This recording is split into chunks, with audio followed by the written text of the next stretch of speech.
Jesus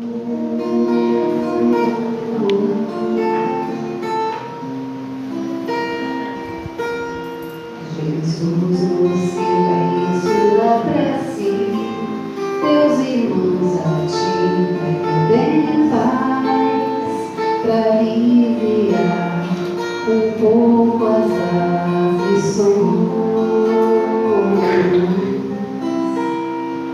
Senhor, enxugai nosso pranto, precisamos do teu amor e sentir tua presença envolver nossos corações. Por isso, vem, Jesus, e ir ao teu encontro, queremos te seguir e afastar o mal da terra, acabar de vez a guerra e caminhamos juntos como a luz. E ir ao teu encontro, queremos te seguir e afastar o mal da terra, acabar de vez a guerra e caminhamos juntos com Jesus.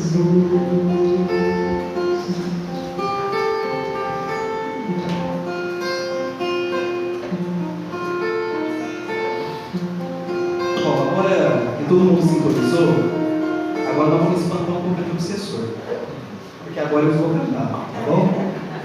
Minha esposa canta afinado, mas elevar a alma. Aí tem minha parte, que é tratamento espiritual. Ouviu, não fica um obsessor.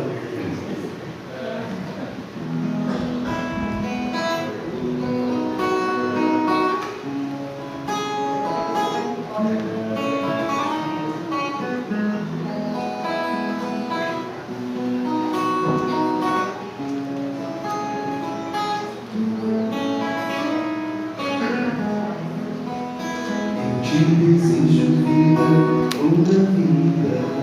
Te desejo a sorte, tudo que é bom. De toda alegria, porém uma estrada em seu mais belo tom. Eu te desejo a chuva na varanda, olhando a roseira desabrochar. Dias de sol, pra fazer os teus planos nas coisas mais simples que se imaginar.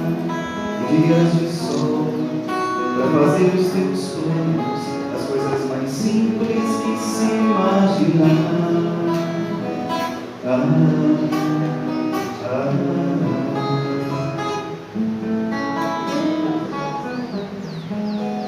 Eu te desejo a paz de uma andorinha, num perfeito contemplando o mar, e que a fé movedora de qualquer montanha te englobe sempre e te faça sonhar.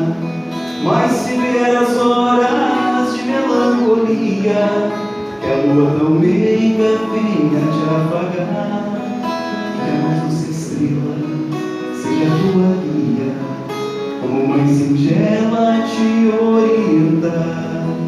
Eu te desejo mais que mil amigos, a poesia que todo poeta esperou.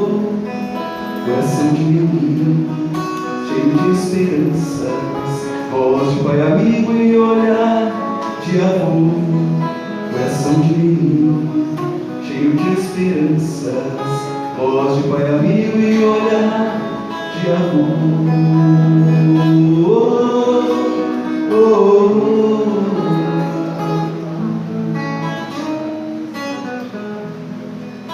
Eu te desejo vida, toda vida. Boa noite a todos.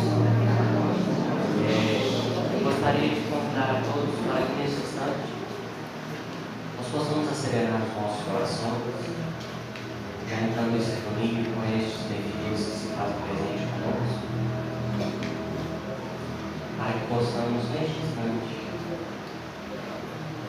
nosso coração, levando o nosso pensamento até Jesus, rogando este Mestre que possa nos envolvendo todos nessa tarde, amando, envolvendo cada um de nós que aqui estamos, encarnados e também desencarnados, rogando a Maria Santíssima, que desde há muito tempo já é ampara essas pés de Santa Maria com seu manto de amor, recordando aqueles primeiros trabalhadores do cristianismo, aqueles que deram a sua vida em nome do Cristo, que tempos depois foram responsáveis em nosso Senhor Mariano, de Eurípides, na edificação da árvore do cristianismo nessas terras, relembrando aqueles trabalhadores da primeira hora de Santa Maria, toda esta equipe que por aqui passaram, deixaram seu contributo de luz, para que hoje todos nós possamos ter este recanto de paz que nos acolhe, que nos envolve. Senhor Jesus, que a vossa bênção se faça conosco nessa tarde, sob chuvas de paz, de esperança e de bom ânimo, nos envolvendo nessa caminhada, com a tua luz. Pai nosso que estás nos céus, santificado seja o vosso nome, venha a nós o vosso reino, seja feita a tua vontade, assim na terra como no céu. O pão nosso de cada dia nos dai hoje, perdoai as nossas dívidas e ofensas, assim como nós devemos perdoar os nossos devedores cristãos. E não nos deixes, Senhor, cairmos em tentação e livra-nos do mal. Com esta prece em nome de Jesus, nós damos por iniciado mais um culto desta tarde.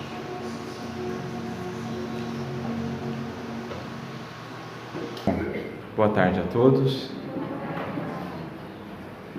Que a paz do nosso Divino Mestre e amigo Jesus nos acolha a todos, que nos sintamos aqui envolvidos na sua misericórdia e na sua bondade, a fim de que todos tenhamos uma tarde, noite muito abençoada, enriquecendo o nosso coração de amor, de esperança e de fé, as três virtudes fundamentais. É para mim uma grande alegria, uma honra estar aqui hoje na condição de mais um irmão, um simples aprendiz, que vem compartilhar aquilo que tanto nos tem ajudado e o pouco que já temos compreendido acerca do Evangelho de Jesus.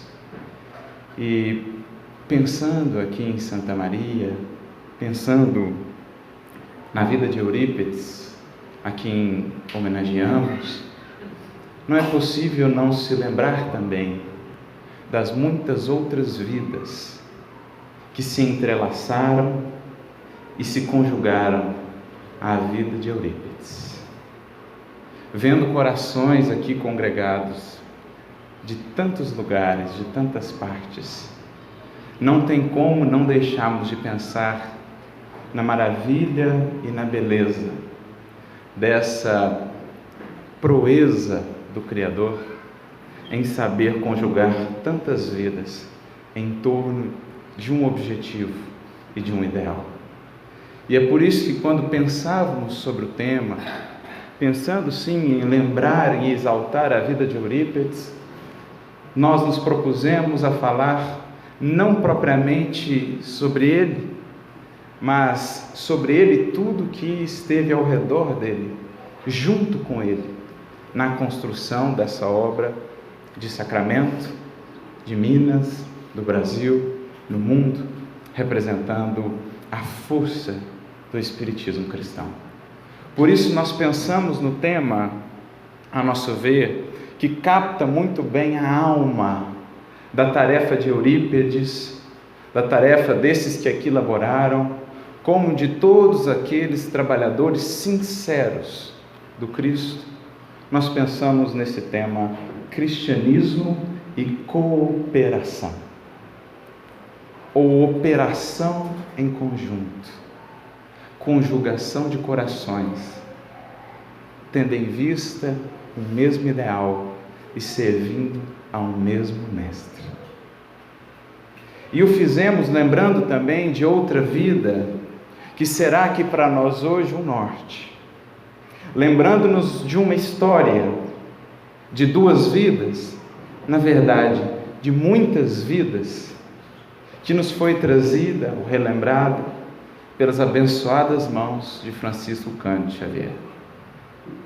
A obra Paulo Estevão, que não nos enganemos, não fala só de Paulo, não fala só de Estevão, embora seja esse o título, é ela uma projeção, é ela um portal que nos leva a essa reflexão sobre a importância desse elemento essencial em qualquer trabalho cristão, a cooperação. Isso não é nem a gente que fala, é o próprio Emmanuel quem vai nos dizer. Porque a gente vai aprendendo, às vezes os prefácios de Emmanuel são mais bonitos que a obra, que ele consegue, com a sua capacidade, sintetizar no prefácio todo o espírito da obra, tudo o que ele queria transmitir com a obra, ou a dele, ou a do André Luiz, ou os tantos prefácios que ele fez das obras do Chico. Ele consegue condensar tudo o que você precisa saber. É como se ele dissesse assim: você vai ler a obra inteira, se você esquecer tudo que você leu, lembra do que está aqui nessas 2, 3 páginas. E é o que ele faz com o livro Paulo Estevão. Ele chama o prefácio de breve notícia. Breve. Mas essa breve notícia a gente está tentando entender há alguns anos já. Porque, como falei, a gente precisa ir no espírito do que ele queria transmitir. E ele vem nos dizer que foram 2 os motivos pelos quais a obra Paulo Estevão veio ao mundo. Ele fala categoricamente: olha, 2 motivos justificam o nosso esforço. Nós vamos nos deter mais no segundo, que diz mais respeito à nossa reflexão hoje aqui, mas o primeiro é também essencial, e por isso vale a lembrança. Dirá ele: o primeiro motivo é porque cristãos e templos têm se esquecido do que realmente é o cristianismo.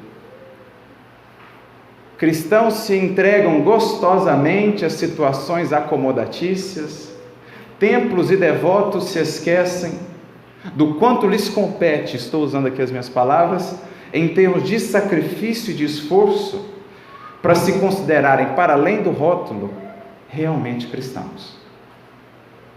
Então, o primeiro motivo para que essa obra venha, aluno, é um puxão de orelha, um chamado de atenção. A gente lê a obra, se emociona, se encanta, mas é preciso lembrar disso.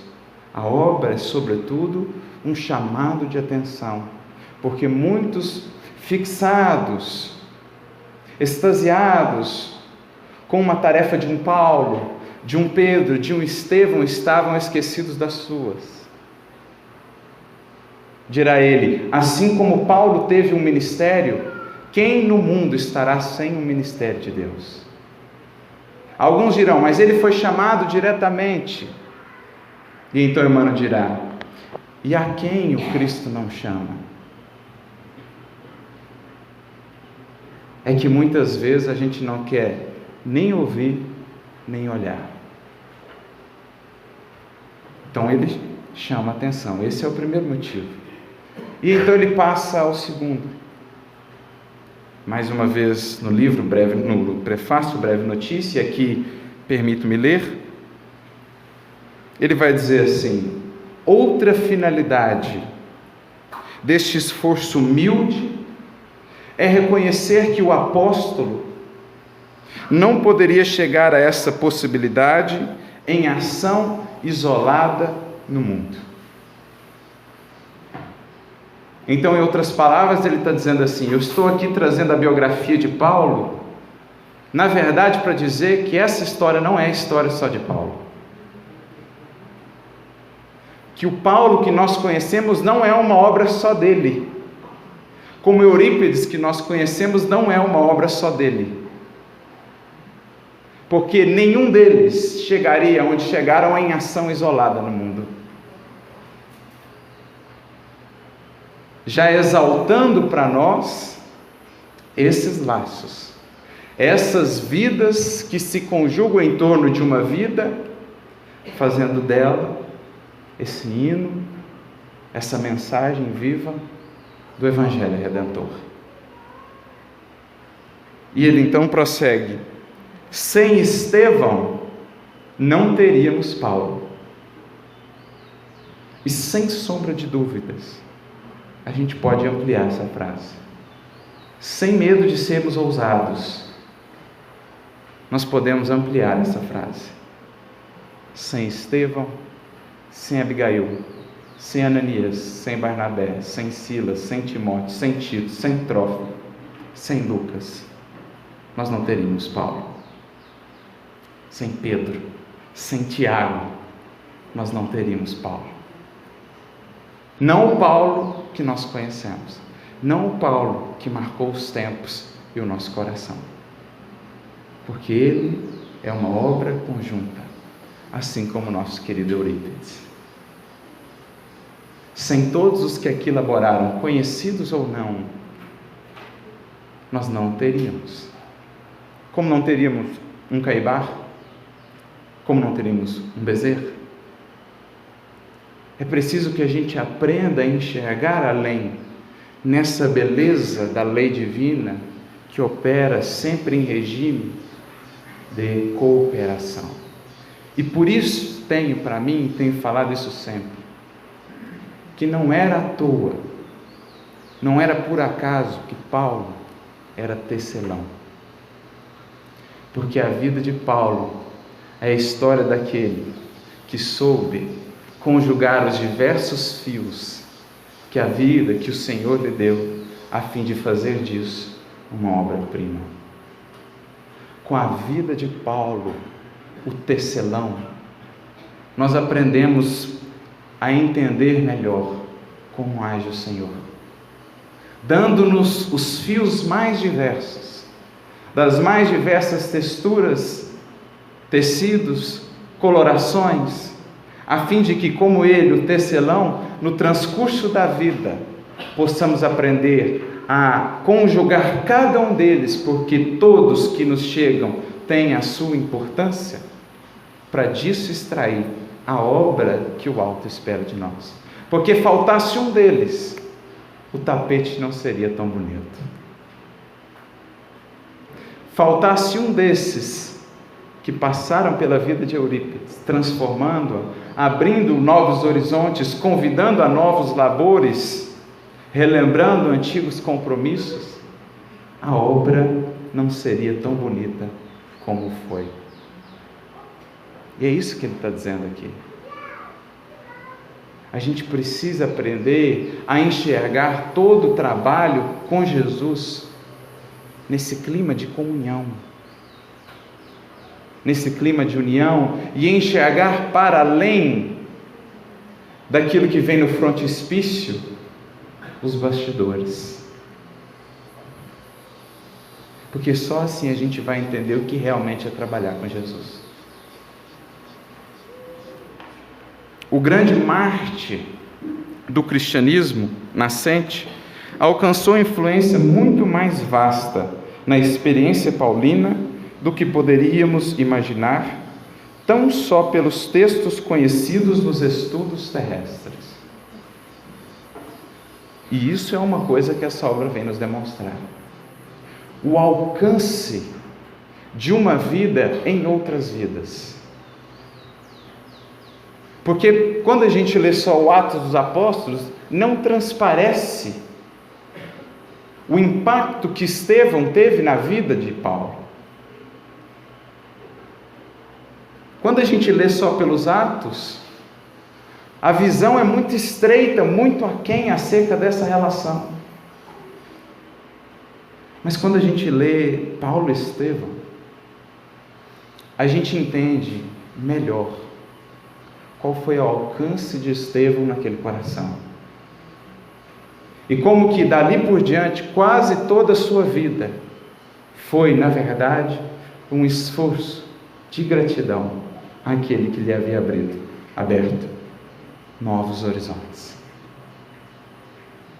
Porque o grande processo da sua transformação começou naquele dia que, sem saber ele como, foi conduzido a assistir à preleção de Estevão. Ele havia ouvido falar daquela seita nos subúrbios de Jerusalém que falava de alguém que era maior que Moisés. Ele havia ouvido falar de um jovem cujo verbo era já conhecido em toda Jerusalém e cuja capacidade amorosa e até mesmo curativa o precedia. Então ele vai ouvir. Mal sabia ele que era, na verdade, um movimento do alto, do próprio Cristo, que o convidava a um novo existir, a um novo viver. Como ele só vai compreender lá mais à frente, aos pés do Cristo e às portas de Damasco, o Cristo o havia chamado por todos os meios e de todos os modos. Desde a primeira vez em que havia ouvido falar do Evangelho, forças misteriosas o impeliam a pensar e a refletir sobre aquela mensagem. E todo esse processo que ele só foi ver mais além, começava ali, em Estevão.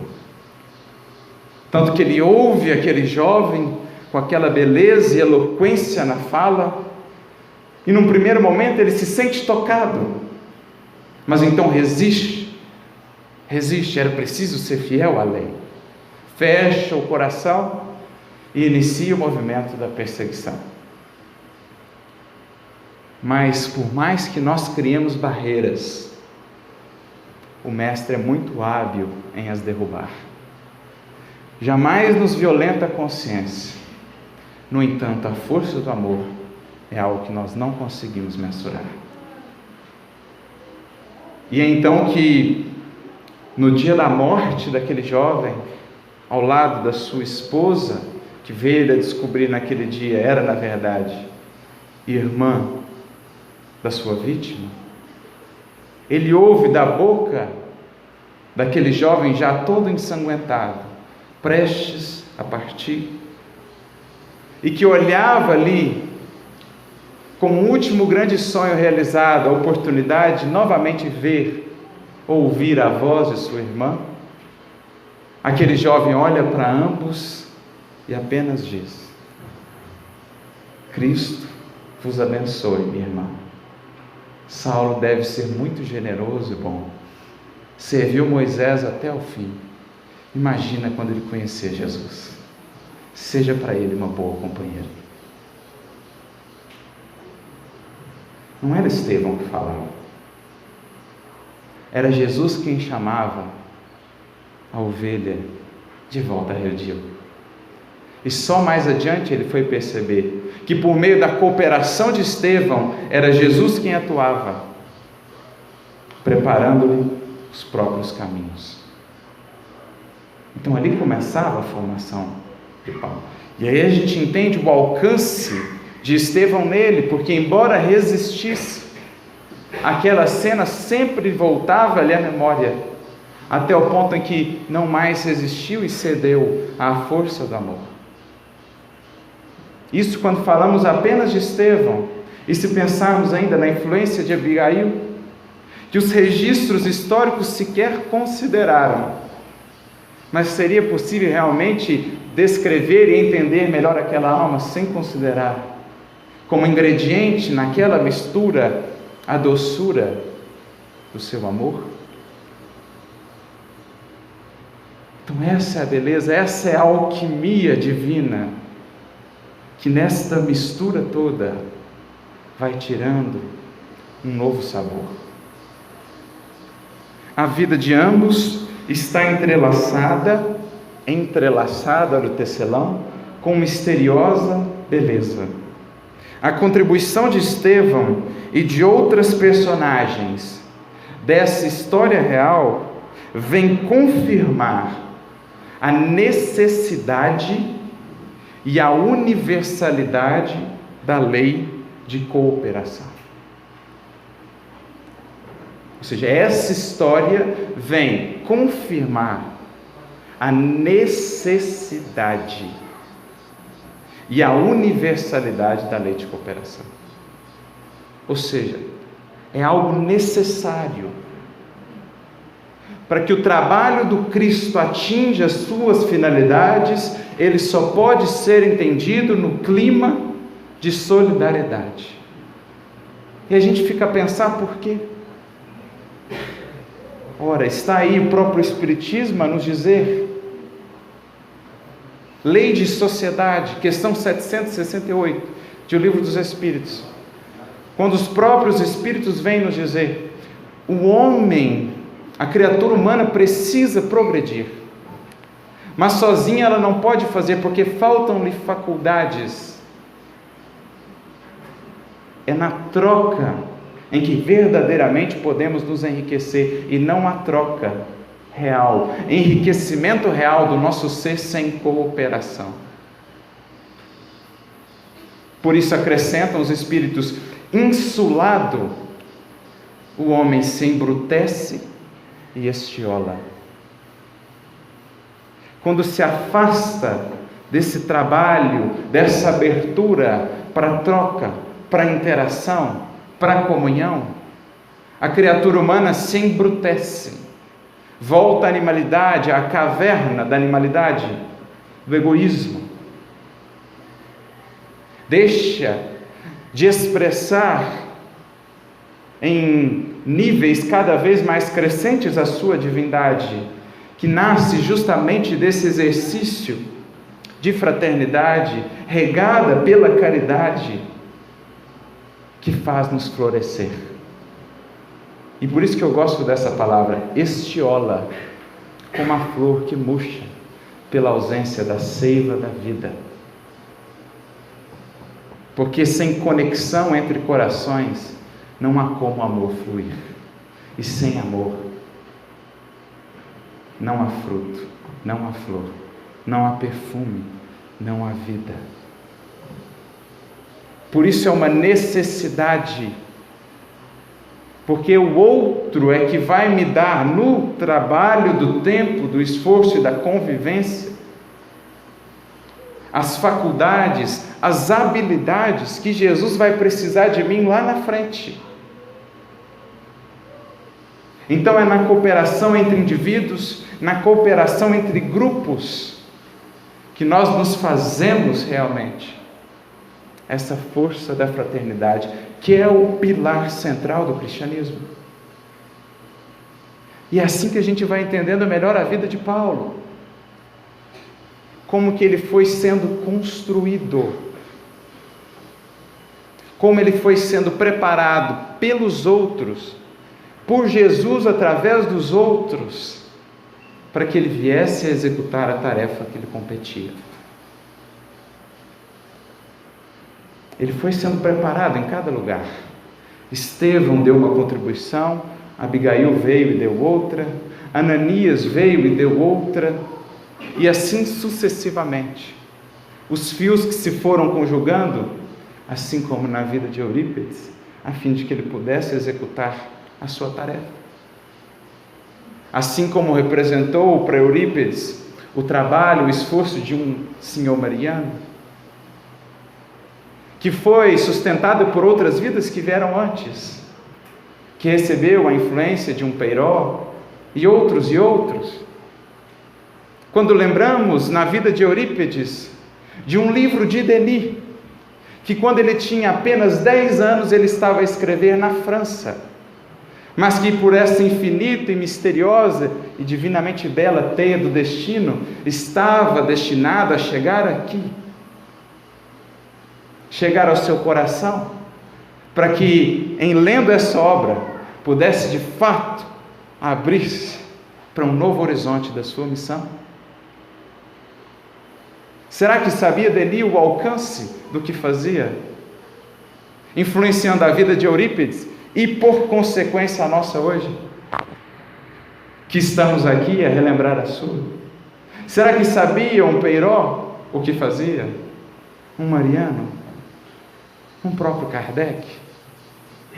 Essa é a belíssima teia da vida que nos congrega e por meio da qual Jesus atua. Porque há uma passagem muito interessante que está no Atos dos Apóstolos, capítulo 9, versículo 6.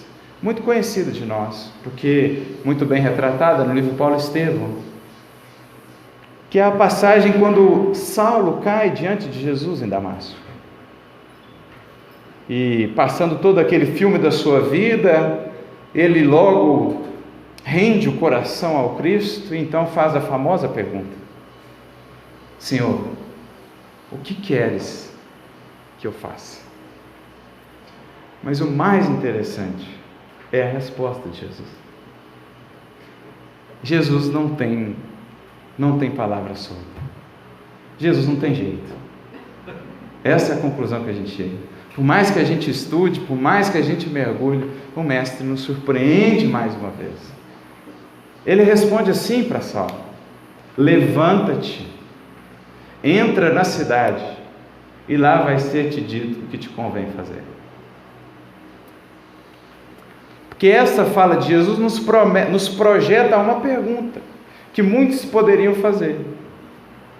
Por que Jesus não falou para ele o que queria fazer? Por que Jesus não falou assim para ele: olha, você vai andar o mundo inteiro divulgando o meu evangelho? Jesus não falou. Jesus não falou para ele: olha, você vai lá para o deserto, depois do deserto você vai lá falar com Pedro, depois de falar com Pedro você vai lá para Tarso, fala com seu pai, acerta as coisas lá. Depois de falar com seu pai, você vai lá para o Monte Tauro, lá Abigail vai te aparecer, vai te dizer umas dicas. Depois de lá, você fica em Tarso 3 anos, depois o Barnabé vai te chamar lá, você vai para Antioquia, de Antioquia você vai para Jerusalém, de Jerusalém você volta, de Antioquia você parte para viajar. Jesus não falou nada disso. Nada disso. Jesus simplesmente falou para ele: levanta-te e entra na cidade. O levanta-te já tem muito a nos dizer. O trabalho com Cristo começa com uma disposição em se erguer. Em se erguer da estagnação, em se erguer das velhas compreensões, dos hábitos infelizes de ontem, em erguer novamente a nossa vontade, o nosso ideal, a nossa sintonia, a nossa ação aos planos superiores. Levanta-te. Se alguém espera o amparo do Cristo sentado, vai seguir esperando sentado. Porque Jesus nos ajuda na caminhada. Claro que nos envia companheiros para nos ajudarmos a nos reerguer. Mas para que o auxílio e a cura que tanto buscamos sejam reais, é preciso querer caminhar com Ele. É o que Ele faz com o cego de Betsaida. Dá a mão e fala: você quer caminhar comigo? Como a dizer assim: anseias pela cura? A cura é uma caminhada, não é um ato, não é um gesto. Para alcançar a cura, a visão, dá-me a mão e vamos caminhar. Como Ele faz também com o cego de Jericó. Está lá sentado na margem do caminho: manda que venha até mim. Jesus não vai até ele. Digam-lhe para que venha até mim. Ele envia o pessoal para chamar, e isso Ele sempre faz conosco, como fez com Saulo. Mas Ele diga: venha, levanta, lança a capa e vamos. E depois diz: entra na cidade. E cidade representa aqui associação de muitas vidas.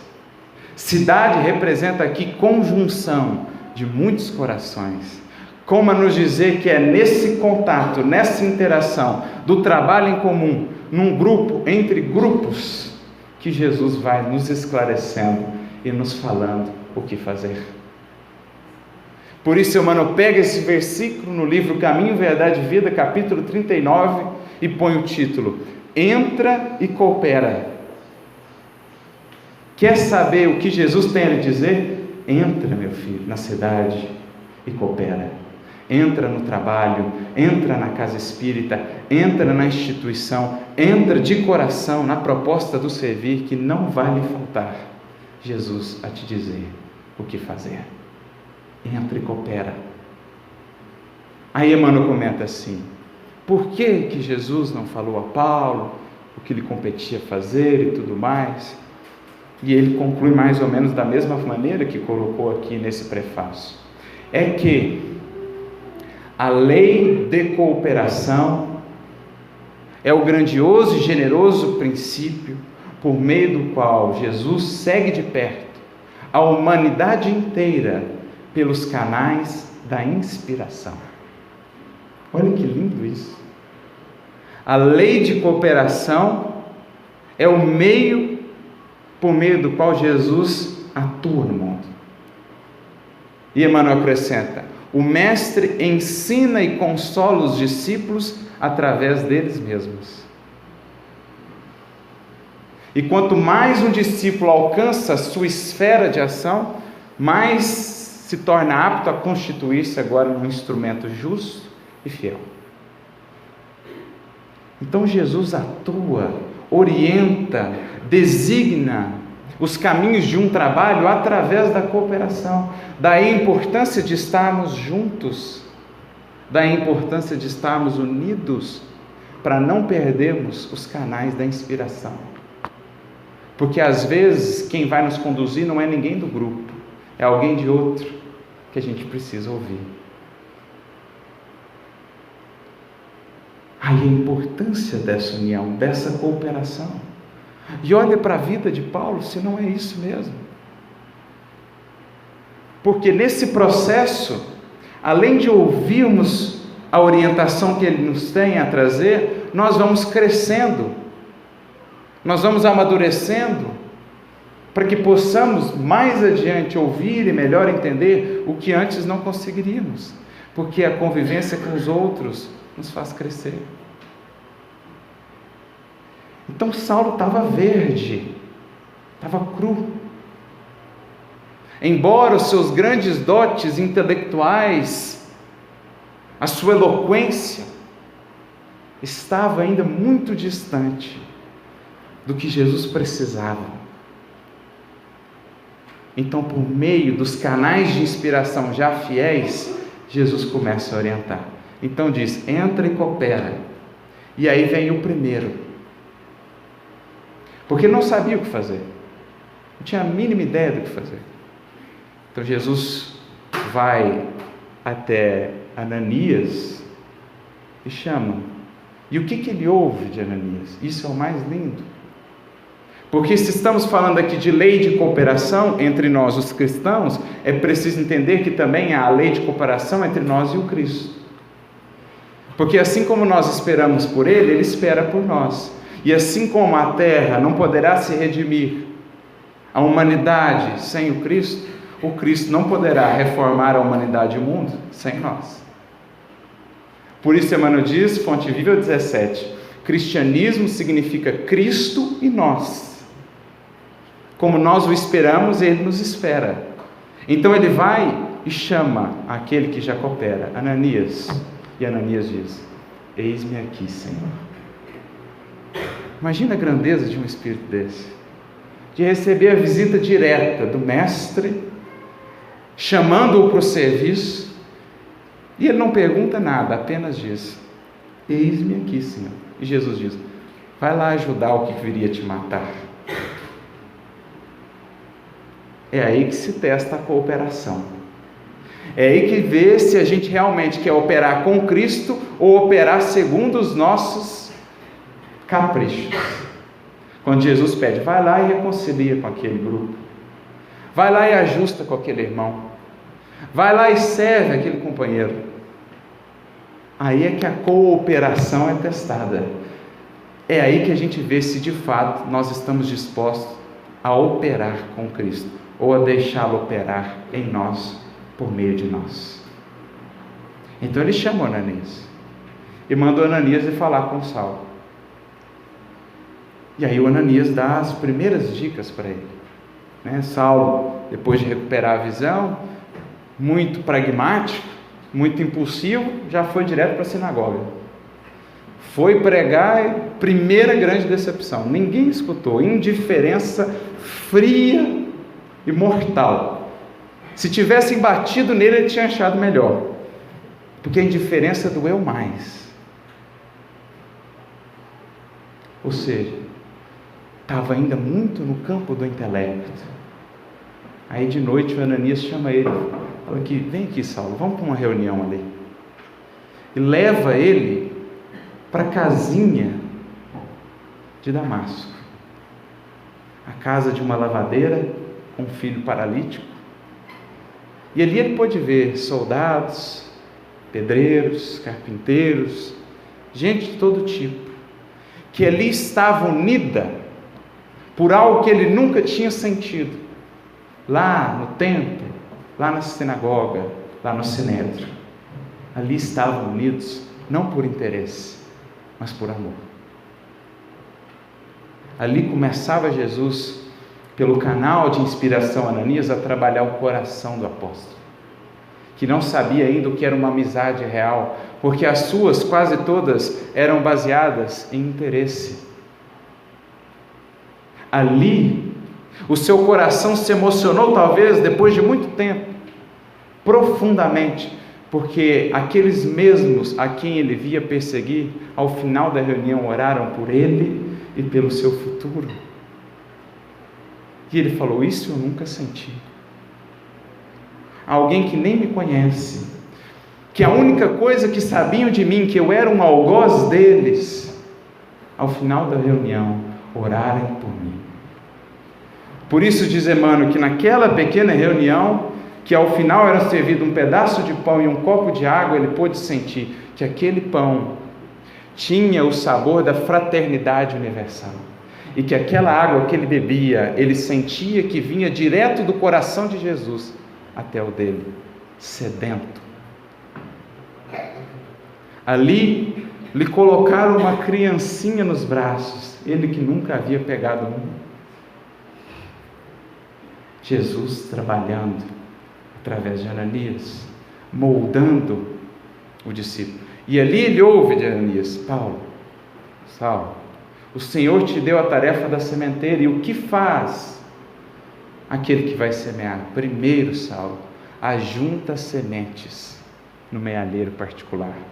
Em outras palavras, vai meditar, vai incorporar primeiro a mensagem, para depois ter o que falar. Então ali ele recebe uma pista, a pista quanto o próximo passo a dar, porque é assim que Jesus atua conosco. No momento em que a gente não sabe para onde caminhar, ele coloca alguém que nos dá a pista. Não vem de nós, vem do outro, para a gente aprender a amar, a escutar. Dá a próxima pista. Então ele vai lá falar com Gamaliel. A próxima pista estava em Gamaliel. Ele vai, se dirige a Palmira e ouve então do seu benfeitor, do seu professor, o próximo passo. Gamaliel o manda ao deserto. Era Jesus, mais uma vez, através da lei de cooperação, atuando e transformando o coração do discípulo. No deserto, fica ali por 3 anos. Depois, o que fazer? A próxima pista estava em Áquila e em Prisca. Mandam-lhe depois a Jerusalém. O que fazer? Vamos conversar com Pedro. É recebido por Pedro, e Pedro então lhe diz, vá a Tarso. Vai ele a Tarso, conversa com o pai. Depois de conversar com o pai, vai ao Monte Tauro. No Monte Tauro houve a orientação de Abigail. Fica ali por 3 anos, trabalhando. E eis então, mais uma vez Jesus chama um dos seus cooperadores, Barnabé, que inspirado por Pedro, vai até Tarso e convida o amigo à igreja de Antioquia. E ali nós temos, digamos, os ajustes finais, para ele de fato iniciar a sua tarefa. Claro que a transformação continuaria ao longo de todo o trabalho, mas ali em Antioquia ele seria preparado para começar. Quando Barnabé o coloca para falar, havia esquecido. Não sabia mais falar. Começava a gaguejar, não conseguia conciliar os raciocínios. E então, muito brandamente, Barnabé o realoca. Vem cá, Saulo, vamos fazer outra coisa. E eu fico a pensar, qual de nós seria capaz de aceitar essa proposta? Antigo, exaltado e reconhecido orador, tirado da tribuna, um gesto de amor do Cristo. Quantos de nós não se melindraria, não se revoltaria após tantos anos de preparação, quando voltamos a trabalhar, Jesus diz, não está pronto. Falta algo ainda a trabalhar no coração. E então ele, já um pouco mais humilde, depois de toda essa jornada, vai fazer o quê? Tecer. Vai para a sua tendinha que ele montava. E enquanto fazia os tapetes, as peças, enquanto tecia reflexões em torno do Antigo e do Novo Testamento, convidava as pessoas a estarem ali com ele. E se foi ali que ele teceu muitas peças, foi ali também que teceu muitas amizades. Foi ali que conheceu e estreitou laços com muitos corações. Tito, o jovem que depois viria auxiliá-lo, Trófimo, o seu filho espiritual Lucas, por ali passaram e ali consolidaram os laços de amor com o discípulo, o futuro apóstolo. Dirá Emmanuel, isso é uma das partes mais bonitas que acho, ali, fazendo aquelas tendas, tecendo aqueles fios e conversando com aquelas pessoas, Saulo aprendeu a ser amigo verdadeiro, generoso e fiel. Era um arremate no coração para que ele pudesse voltar a falar. Passado um tempo, é chamado a Jerusalém, Pedro pedia ajuda, ele vê a comunidade toda transformada, não tinham mais as preleções evangélicas, era quase que uma casa só de assistência. E ele fica preocupado com o futuro do cristianismo. E então lhe vem a ideia: viajar, alargar os horizontes, ampliar os laços para além do judaísmo de então, chamar agora os gentios, as gentes, o povo ao conhecimento cristão. Voltando a Antioquia, passado alguns dias, eis que na reunião, de vozes diretas, os Espíritos dizem: separem Paulo e Barnabé. Saulo é, eles vão viajar. Olha a jornada, gente, até ele chegar a esse ponto. Quantas vidas não se envolveram?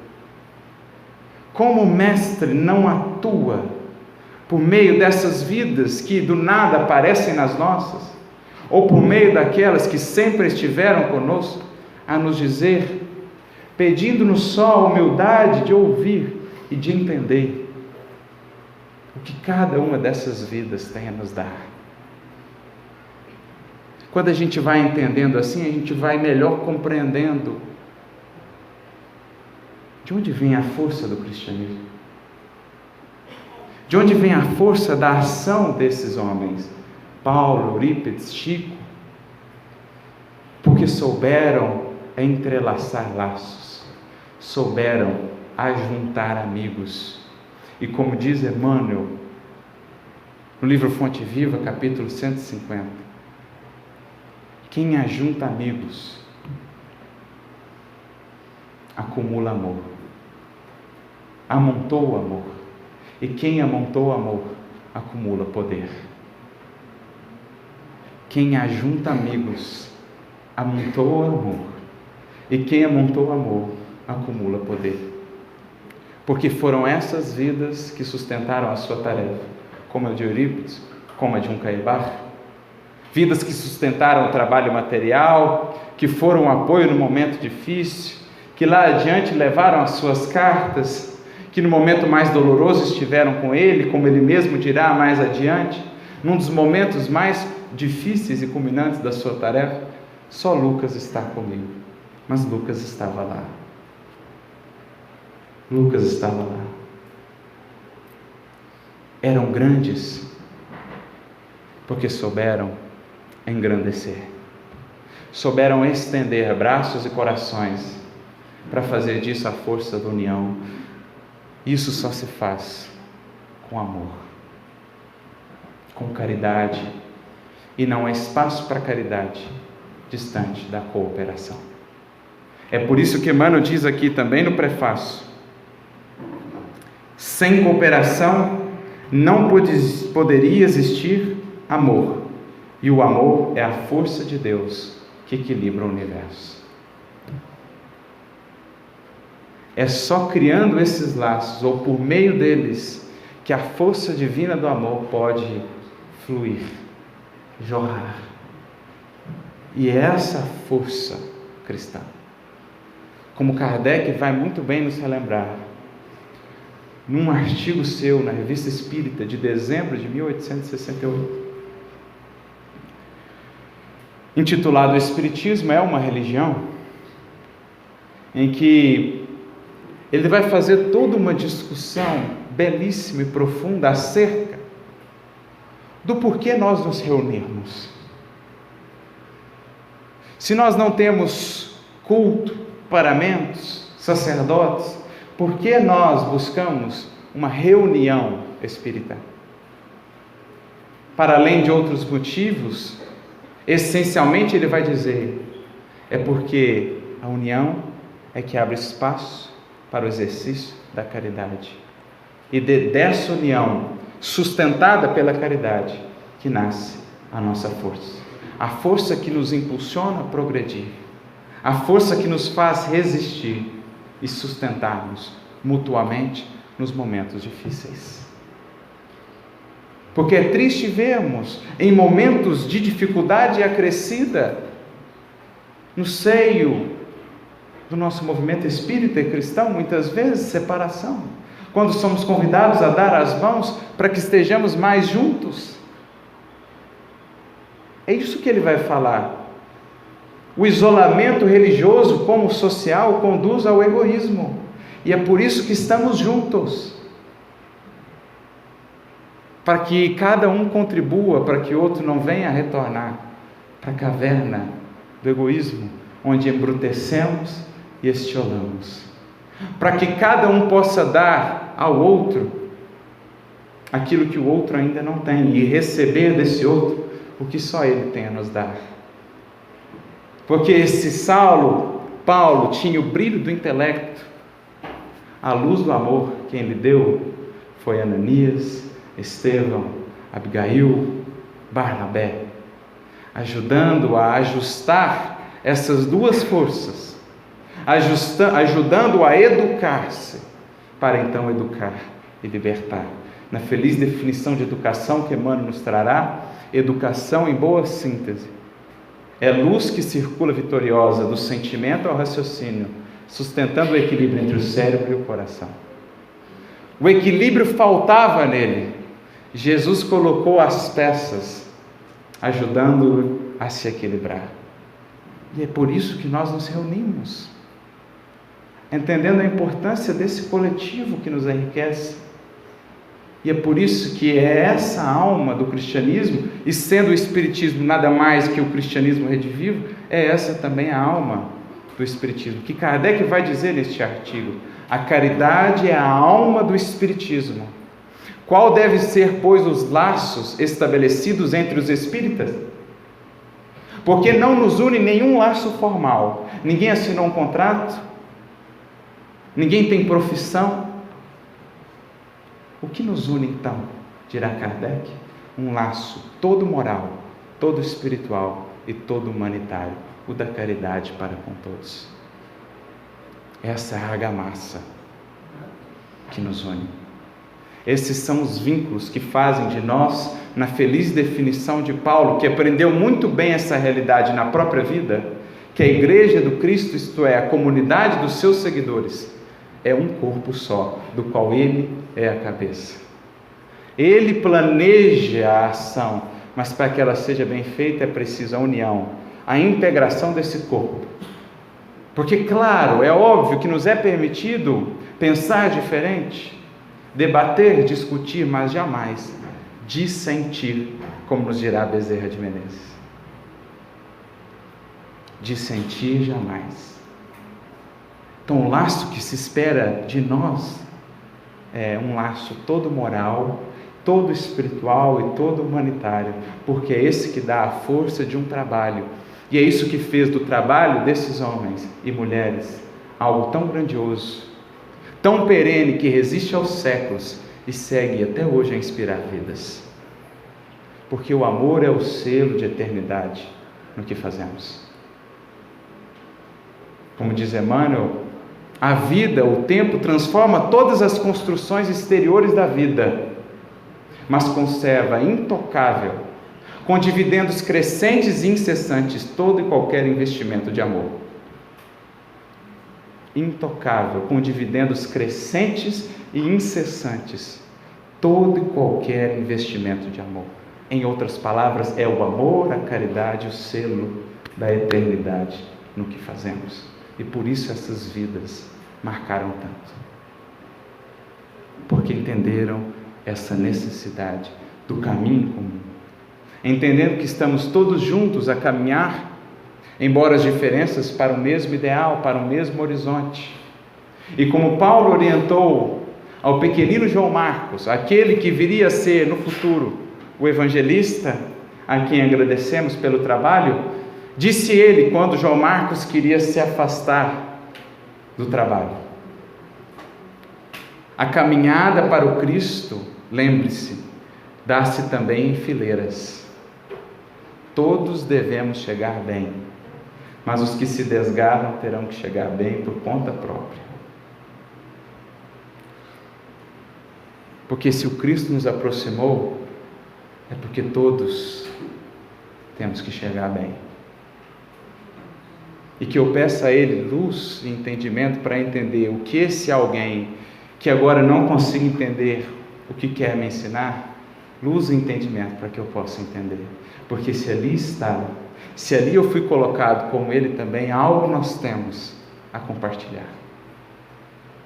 Algo nós temos a nos ensinar. Porque é dessa beleza da mistura, da alquimia divina, que sai o belo resultado final. E nesse clima agora de cooperação, nós passamos realmente a entender melhor o espírito do trabalho com Jesus, que é esse trabalho sempre em equipe, sem carreira solo, porque no clima da cooperação se dilui o personalismo. No clima da cooperação não há espaço para a ilusão do personalismo, porque é Cristo que opera tudo em todos. Uns eram de Apolo, outros de Paulo, outros de Cefas. Paulo então vem e diz: o que vocês estão pensando? O que importa se é Paulo, Cefas, ou coisa que fez? Um plantou, outro regou, mas é Deus quem faz crescer. O trabalho é do alto, jamais nós. Agradeçamos a oportunidade de sermos os humildes tarefeiros, os instrumentos que no esforço por crescer conseguem melhor entender a vontade de Jesus e que estejamos dispostos a fazer, a cumpri-la. E nesse clima de cooperação nós entendemos melhor até mesmo a gratidão que esses espíritos maiores esperam de nós, que é bem diferente da que muitas vezes nós pensamos que eles esperam. E aqui me recordo mais uma vez do nosso querido Emmanuel, no livro Pão Nosso, capítulo 163, intitulado Agradecer. Ele pega a fala de Paulo, Colossenses 3,15, e sede agradecidos. E ele vem nos dizer, falando acerca dessa gratidão que devemos ter pelos benfeitores que nos ampararam, que abriram para nós novos horizontes, que pavimentaram as estradas. Ele diz, no clima dos discípulos sinceros do Cristo, o ato de agradecer ou o reconhecimento é bem diferente do que em geral a gente concebe. No clima dos discípulos sinceros do Cristo, Não se justifica o velho hábito de manifestar reconhecimento em frases laudatórias e bombásticas. Não é esse tipo de gratidão que eles esperam de nós. No âmbito dos trabalhadores fiéis do Cristo, agradecer significa aplicar proveitosamente as dádivas recebidas, tanto ao próximo quanto a nós mesmos. Em outras palavras, nesse clima de cooperação, em que todos nos vemos como parte ativa, atuante e importante da obra, gratidão representa cumprir bem a parte que nos compete. Inspirarmos neles para fazer agora, inspirados no que nos deixaram, a parte que nos compete. Essa gratidão que espera-se de nós. Como Paulo agradeceu a Jesus, como Saulo agradeceu a Ananias, a Barnabé, no suor de cada passo no serviço com Jesus. Ali estava a gratidão a todos que o antecederam. A Barnabé, Abigail, Estevão, o Cristo ele próprio, manifestada nas mãos, no coração e na boca em ação. É essa a versão do mandamento: honrar vosso pai e a vossa mãe. Nessa própria mensagem, Emmanuel irá dizer: qual o melhor manifesto de gratidão de um filho para com o pai, senão conduzir-se bem na vida? Mas assim como temos pais e mães biológicos, espirituais, os temos também na fé. E como podemos honrar esses pais e mães da nossa fé? Eurípides, Senhor Mariano, Paulo e tantos outros, fazendo o melhor ao nosso alcance, investindo sempre e cada vez mais em caridade e cooperação. Eis o verdadeiro hino de gratidão que esperam de nós. E que o Senhor, então, nos ajude a melhor entender essa dinâmica da vida e, enfim, a atender a sua vontade, servindo a tudo e a todos no grande clima, abençoado clima da cooperação. Muita luz e muita paz a todos.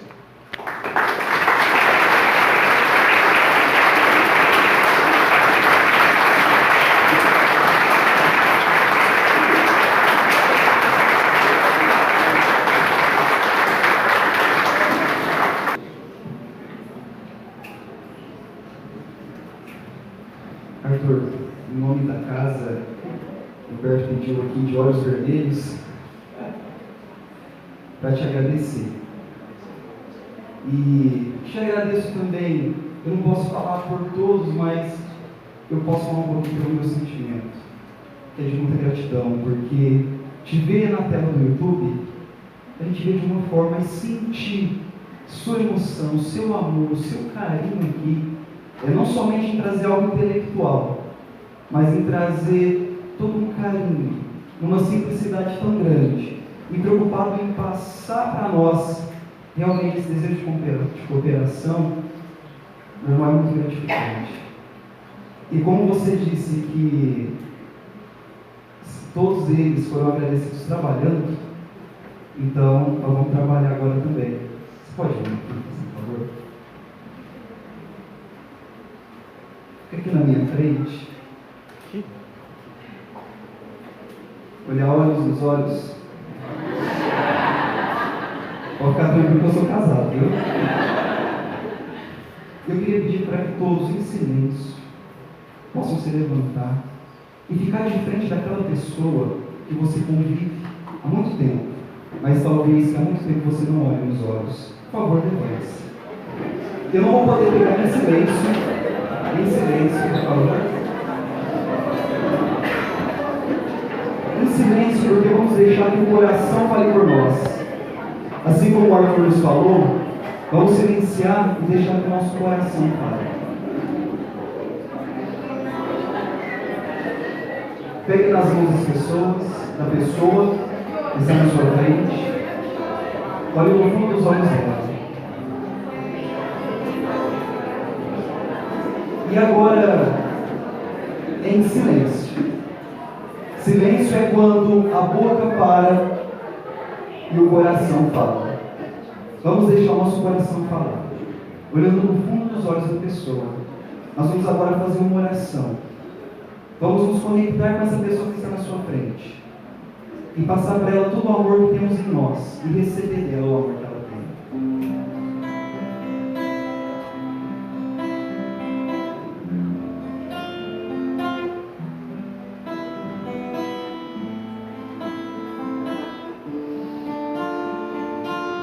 Olhe no fundo dos olhos. Te ofereço paz, te ofereço amor, te ofereço amizade, ouço tuas necessidades, vejo tua beleza, sinto os teus sentimentos, minha sabedoria flui de uma fonte superior. Reconheço essa fonte em ti, trabalhemos juntos. Continue olhando no fundo dos olhos dessa pessoa. Te ofereço paz, te ofereço amor, te ofereço amizade, ouço tuas necessidades, vejo tua beleza, sinto os teus sentimentos, e tua sabedoria flui de uma fonte superior. Reconheço essa fonte em ti, trabalhemos juntos. E assim como o nosso irmão falou, vamos repetir essa frase? Trabalhemos juntos. Agora, continue olhando para essa pessoa. Em silêncio, vamos deixar o nosso coração de falar. E se você sentir essa canção, faça o que essa canção te pede. Vem, me dá um abraço, vem. Não seja uma ilha, até demais esse laço. E o melhor é viver em família. A vida a dois é mais fácil quando há um perdão. A vida a dois é mais fácil quando há religião. Essa doce união, ligando a alma ao coração, através da reencarnação. Nosso irmão fala muito que o Cristo labora em nome do amor. Então é por isso que eu queria pedir para todos, repetirmos juntos. Em nome do amor, em nome do amor, em nome do amor. Todos juntos. Em nome do amor.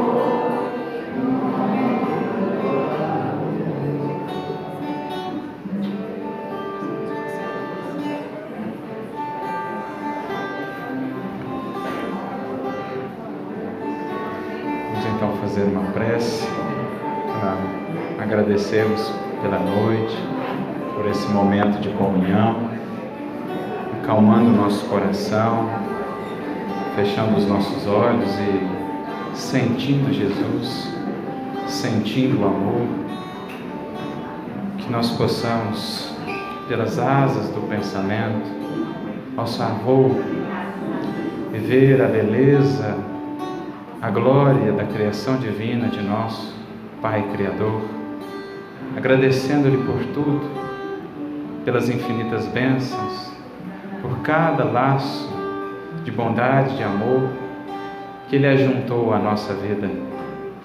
Pedimos-te, Senhor, dá-nos olhos de ver, ouvidos de ouvir e, sobretudo, coração de sentir, para que entendamos o que pede de nós a vida, o que pede de nós cada um que está ao nosso lado, ao nosso redor, e que saibamos, como Tecelão Paulo, como nosso querido Eurípides, conjugar os fios da vida, tornando-lhes a obra preciosa e amorosa que temos de deixar ao mundo.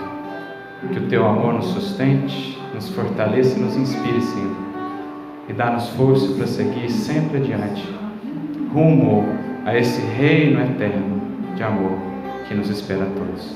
Muita paz e muita luz.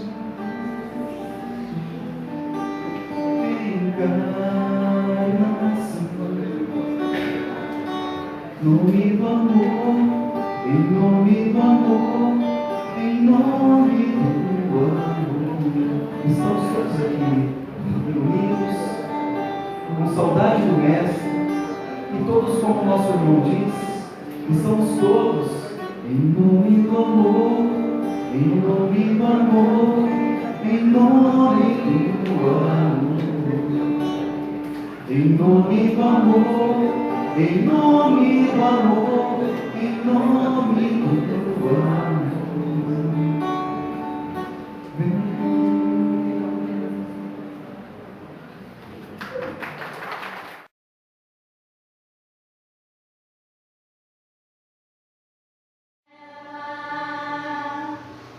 Do seu coração,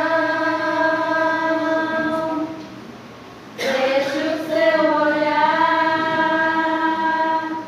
compartilhar essa emoção. Olhe quantos irmãos estão a esperar e precisam de você para se levantar. Então, como fazer? Pergunta ao teu ser. É só começar com um simples amo você.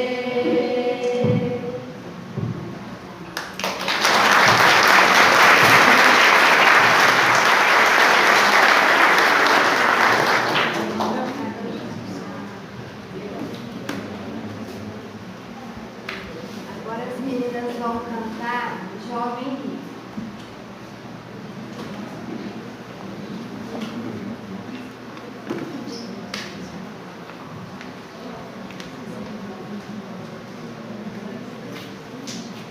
Certo que alguém chegou e ao